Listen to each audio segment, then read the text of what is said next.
This channel does not promote any violent, harmful, or illegal activities. All content provided by this channel is meant for an educational purpose only. এই মুহূর্তে একটা খবর আসছে আপনাদেরকে জানিয়ে রাখি, ঈশ্বর সুখ দুঃখ দুই দেয়, মা বাবা শুধুই সুখ দেয়। তাই মা বাবার পুজো করুন। ইলামবাজারে যোগসভায় ইঙ্গিতপূর্ণ মন্তব্য অনুব্রত মণ্ডলের। মায়ের গর্ভে সন্তান লাথি মারলে মায়ের আনন্দ হয়, সেই সন্তান মাকে লাথি মেরে বৃদ্ধাশ্রমে পাঠালে মায়ের চোখে জল পড়ে। আমাদের মা মমতা বন্দ্যোপাধ্যায় সবাইকে নিয়ে চলতে চায়। কাজলের সঙ্গে দ্বন্দ্বের মধ্যে এই ইঙ্গিতপূর্ণ মন্তব্য অনুব্রত।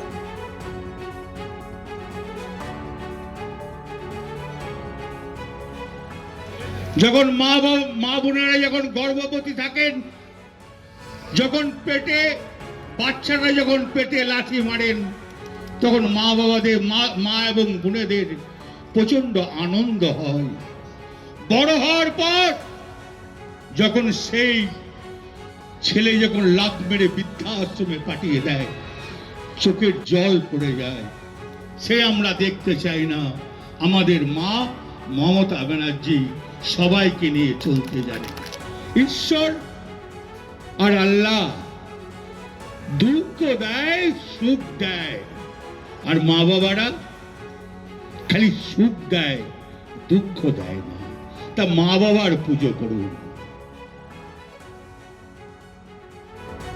বিজেপি নেতা দেবজিৎ সরকার এই মুহূর্তে আমাদের সঙ্গে রয়েছেন। দেবজিৎ বাবু, শুনলেন আপনি অনুব্রত মণ্ডলের বক্তব্য, ইঙ্গিতপূর্ণ মন্তব্য, কিভাবে দেখছেন বিষয়টা? বাজারে, দোকানে, মুড়ির টিনে, কালীঘাটের আদিগঙ্গার পর্ণকুটি, সর্বত্রই যিনি সঙ্গে থাকেন তিনি কিন্তু তিহার জেলের সঙ্গে থাকেন না। সুতরাং পদাঘাত করলেন কি হাত দিয়ে জড়িয়ে ধরলেন, তাতে কিছু এসে যায় না। যারা ভাবছেন যে এইভাবে তৃণমূলকে জড়িয়ে ধরে তৃণমূলের সিস্টেমকে টিকে থাকবেন এবং মানুষের মাথায় কাঁঠাল ভেঙে টাকা রোজগার করবেন, তাদেরকে বাংলার জনতা ক্ষমা করবে না। 26-এর নির্বাচনের পরে তৃণমূলের বিসর্জন হয়ে যাবার পরেই এই ধরনের যারা উক্তি করছেন, যারা এই ধরনের কাজকর্ম করছেন, তাদের আবার মাগুর মাছ বেচতে হবে, মুড়ির টিন আর পাওয়া যাবে না।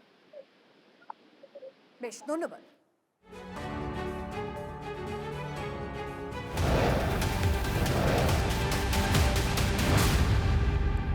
নেতাজির জন্মদিন এবং সরস্বতী পুজো সকালে ভবানীপুর চ্যালেঞ্জ শুভেন্দু। ভবানীপুরে 36টি সরস্বতী পূজায় আমন্ত্রণ পেয়েছি।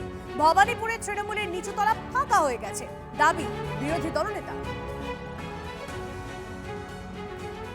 ওনার ফাইলগুলো তো অপ্রকাশিত ফাইল, তো আমাদের দেশের প্রধানমন্ত্রী নরেন্দ্র মোদী আসার পরে প্রকাশ করেছে। এসব কথা বলে তো লাভ নেই, এসব কথা বলে লাভ নেই। ভবানীপুরে আমি আছি এতক্ষণ, এটাই উনি বিচলিত। উনি এখন ঘন ঘন টুইট করবেন, পুলিশের কাছে খোঁজ নেবেন। আমি আরও অনেকক্ষণ ভবানীপুরে থাকবো। এখন সরস্বতী পুজোর উদ্বোধনে যাব। আমি ভবানীপুর বিধানসভায় 36টা সরস্বতী পুজো আমন্ত্রণ পেয়েছি। এটা মুখ্যমন্ত্রী শুনে রাখা দরকার আছে। নিচটা একদম ফাঁকা হয়ে গেছে।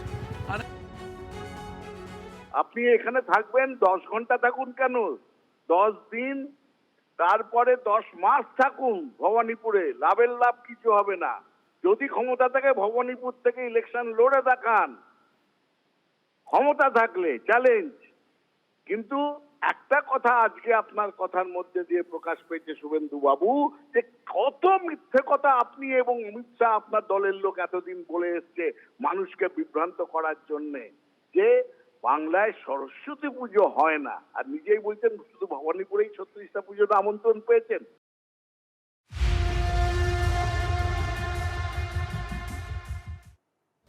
নেতাজির জন্মজয়ন্তীতে ভবানীপুরে নেতাজি ভবনে বিরোধী দলনেতা শ্যামাপ্রসাদ মুখোপাধ্যায়ের বাড়ি থেকে নেতাজির সুভাষচন্দ্র বসুর বাড়ি পর্যন্ত মিছিল করেন তিনি।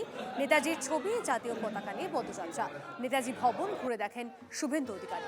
দেশনায়কের মূর্তিতে মাল্যদান। নেতাজির পরিবারের সদস্যদের সঙ্গে কথা বিরোধী দলনেতার।